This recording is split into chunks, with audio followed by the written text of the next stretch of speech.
नमस्कार साथियों, आज एक बहुत ही महत्वपूर्ण टॉपिक को लेकर फिर से मैं आप लोगों के सामने उपस्थित हूँ। साथियों, आज का जो मेरा टॉपिक है वो उत्तराखंड के मूल निवासियों के लिए बहुत ही ज़रूरी है। साथियों, अभी आप देख रहे होंगे जिस तरह से गैरसैंण में भू कानून को लेके जो है आंदोलन शुरू हो चुका है। मैं उत्तराखंड के हर एक मूल निवासी से ये निवेदन करना चाहता हूँ कि हमको भी इसी तरह से अपने अपने क्षेत्र से भू कानून की मांग को उठाना चाहिए। ये बहुत ही अच्छी मांग है। उत्तराखंड के मूल निवासियों के हकों के लिए ये बहुत ही ज़रूरी है। साथियों, जिस तरह से आप देख रहे हैं लगातार बाहरी राज्यों के लोग किस तरह से उत्तराखंड में लगातार घुस रहे हैं, ज़मीनें खरीद रहे हैं। आखिर ये क्यों हो रहा है? क्यों? क्योंकि सभी लोग जानते हैं उत्तराखंड जो है एक बहुत ही जो है शांत राज्य है। बहुत सीधे साधे यहाँ के लोग हैं। देवभूमि जो कि सबसे बड़ा यहाँ का फैक्ट है कि ये देवभूमि है।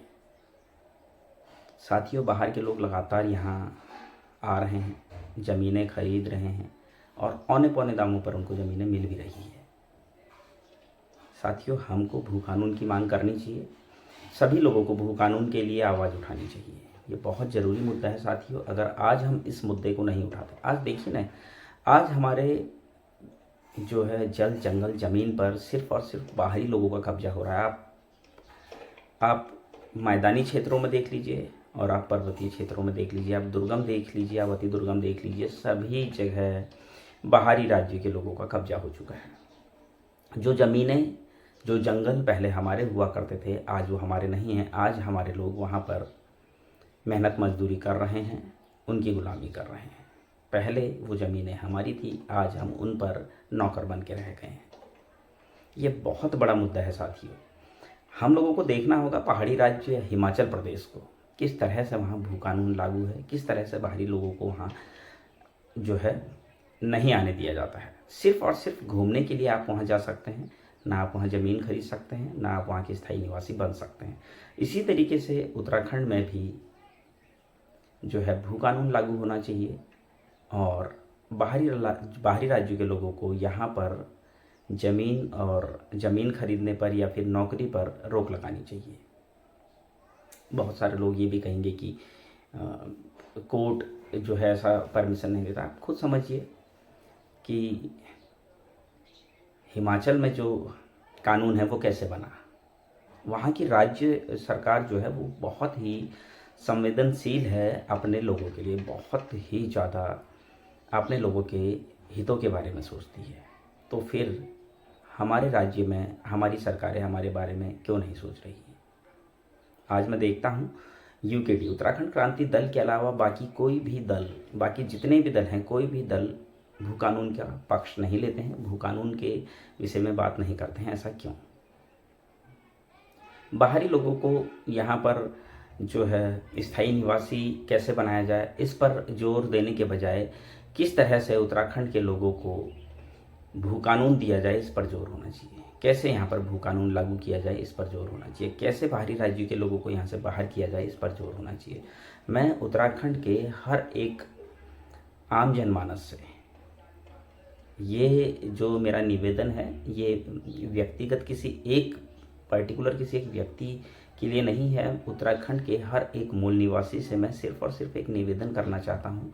हम आज अगर अपने उत्तराखंड को बचाने के लिए आगे नहीं आए तो वो दिन दूर नहीं जब हमें यहाँ से पलायन करना पड़ेगा। आधे से ज़्यादा उत्तराखंड के लोग यहाँ से पलायन करके जा चुके हैं।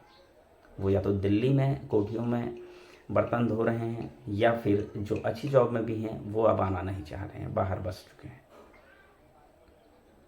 लेकिन वो गरीब तबका, वो मिडिल क्लास लोग जो पलायन नहीं करना चाहते हैं, वो कैसे यहाँ पर अपना जो है जीवन व्यापन करे, किस तरह से वो अच्छे तरीके से यहाँ पर खुशहाल ज़िंदगी जिए, इसके लिए भू कानून का आना बहुत ज़रूरी है। आज की डेट में आप देखिए कोई भी भू कानून की बात नहीं करता है। क्यों नहीं करते हैं? कुछ एक लोग जो बहुत बुजुर्ग लोग हैं, चाहे रामनगर के जोशी जी हैं, यूकेडी वाले हैं, यूकेडी में भी सभी लोग नहीं करते हैं भू कानून की मांग। जिस तरीके से भी आप देख रहे होंगे गैरसैंण में भू कानून को लेके हल्ला हो चुका है। तो मैं उत्तराखंड के सभी आम जनमानस से निवेदन करूंगा, अपने अपने क्षेत्रों में आप भी इस मुद्दे को उठाइए। ये हमारे हकों की लड़ाई है, मूल निवासियों की लड़ाई है। उत्तराखंड बना ही मूल निवासियों के लिए था। उत्तराखंड इसलिए नहीं बनाया गया था कि बाहरी राज्यों के लोग यहाँ आकर बसेंगे। इसलिए बनाया गया था कि उत्तराखंड के लोगों को उनके अधिकारों को और उनको जो सुविधाएं, मूलभूत सुविधाएं नहीं मिल पा रही है, जो अधिकार उनको नहीं मिल पा रहे हैं, उन अधिकारों को उनको दिलाया जाए। इसलिए नहीं कि उत्तराखंड बनने के बाद बाहरी लोग हमारे अधिकारों को छीनें। मैं उत्तराखंड के हर एक आम जनमानस से, हर एक राजनीतिक पार्टी से, हर एक क्षेत्रीय पार्टी से, हर एक व्यक्ति से, विशेष तौर पर उत्तराखंड के मूल निवासियों को मैं एक बात कहना चाहूँगा। आज अगर हम नहीं जागे, आप हल्द्वानी में ही देख लीजिए, आप देहरादून में ही देख लीजिए, आप हरिद्वार में देख लीजिए, सारे बाहर के लोग आकर बस चुके हैं। इनका विरोध क्यों नहीं हो रहा? सरकार ऐसा कानून क्यों नहीं बना रही है कि इन लोगों को राज्य से बाहर किया जाए? कैसे ये ज़मीनें खरीद रहे हैं, किस तरह से ये आ रहे हैं? आते ही ये ज़मीन खरीद ले रहे हैं, उसके बाद आते ही इनका स्थायी निवास बन जा रहा है। आज हमारी ज़मीनों पर, आज हमारी ज़मीन, जंगल, जल और हमारी नौकरियों पर भी इनका कब्जा हो चुका है।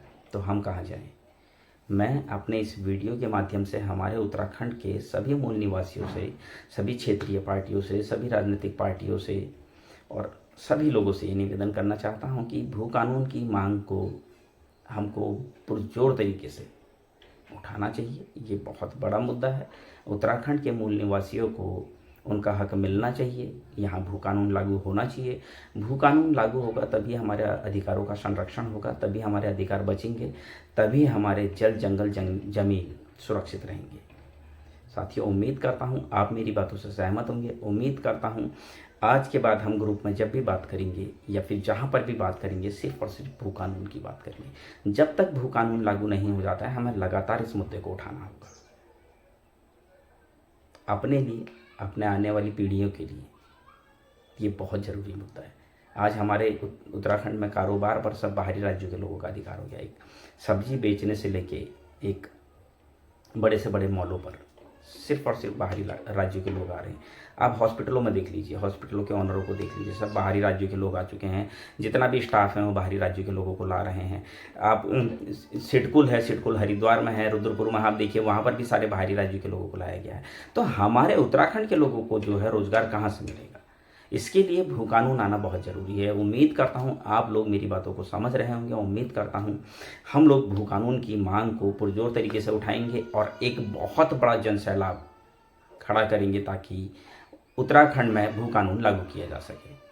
साथियों, उम्मीद करता हूँ आप मेरी इस बात से सहमत होंगे। अगर आप मेरी इस बात से सहमत होंगे तो जब तक भू कानून लागू नहीं होता है तब तक हम जब भी बात करेंगे सिर्फ और सिर्फ भू कानून पर करेंगे। धन्यवाद।